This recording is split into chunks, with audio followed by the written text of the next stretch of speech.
Ici, on a Nala, donc, qui est une femelle husky de Sibérie âgée de 2 ans et demi. Et ici, on a Ace, donc, qui est âgée de 3 mois. Donc, c'est la petite terreur, la petite boulette qui déborde d'énergie. Au niveau comportement, relation avec eux, ça a été essentiellement vis-à-vis de mon chiot, parce que mon chaton, ça l'a pas plus dérangé, c'est plutôt ça l'a embêté qu'on soit chez elle. J'ai des craintes surtout vis-à-vis du petit, du chiot, parce que du coup il s'est habitué à être avec nous constamment, et avec le travail, même si on a des horaires qui sont relativement bien répartis, il y a des moments où il va être tout seul avec Nala, et c'est ces petits moments-là qui me font un petit peu peur.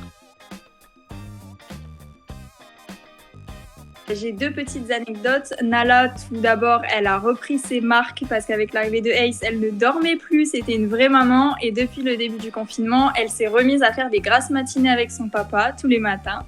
Et la deuxième petite anecdote, c'est que Ace, donc le chiot, a voulu les rejoindre, sauf qu'il nous a fait un gros vomi en plein milieu du lit. Ah oui, c'est glamour.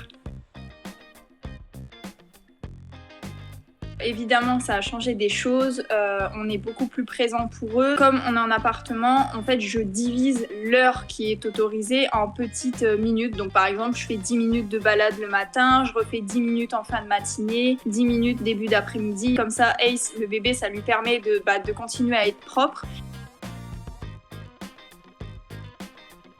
Le parcours qu'on faisait de jeu en extérieur, on l'a basculé en intérieur.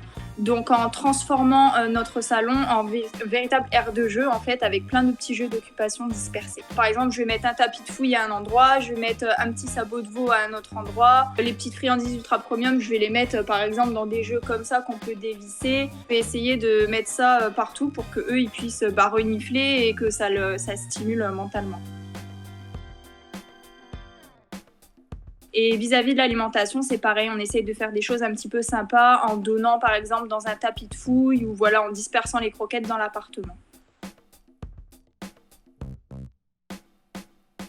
Évidemment que j'en ai entendu parler, la SPA, les refuges, ils sont submergés d'abandon. Il y en a beaucoup qui s'en servent comme excuse pour les abandonner alors que en fait, ils ne contaminent pas.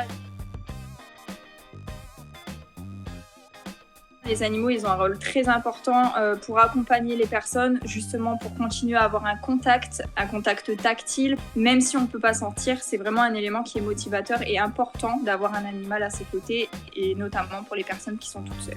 Moi, je sais que j'ai besoin de mes animaux, surtout durant cette période, même en appartement.